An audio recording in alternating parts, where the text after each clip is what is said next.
আসসালামু আলাইকুম। অনেক দিন পর আমি একটি ব্লগ আপলোড করেছি। বুধবারে আমি আমার কলেজ ফ্রেন্ডের বাসায় গিয়েছিলাম। সেদিন দুপুরবেলা থেকে আমার ফ্রেন্ড বলছিল চল কোথাও ঘুরতে যাই, কিন্তু আমার কোথাও ঘুরতে যাওয়ার মুড ছিল না। এটা তাকে বোঝাতে পারতাছিলাম না। হঠাৎ সে বলল চল মারিয়ার বাসায় যাই। আমি তো খুশি হয়ে গিয়েছিলাম অ্যান্ড বললাম চল যাই।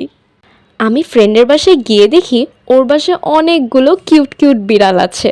সেখানে গিয়ে আমার মনেই হচ্ছিল না যে আমি বিড়াল ভয় পাই, কারণ আমি বিড়ালগুলো কোলে নেওয়ার চেষ্টা করছিলাম, বিড়ালগুলোর সাথে খেলা করছিলাম। আমার বিড়ালগুলো অনেক বেশি ভালো লেগেছিল। এরপর আমরা কিছুক্ষণ ছবি তুলেছিলাম, ভিডিও করছিলাম, গল্প করেছিলাম। আমরা এত বেশি গল্প করেছিলাম যে মনে হচ্ছিল আমরা সারা বছরের কথা জমিয়ে সেদিন ব্লাস্ট করে দিয়েছি। এরপর আমরা খাওয়া দাওয়া করেছিলাম। এই খাওয়া দাওয়া করার টাইমে আমাদের সস নিয়ে গবেষণা চলছিল।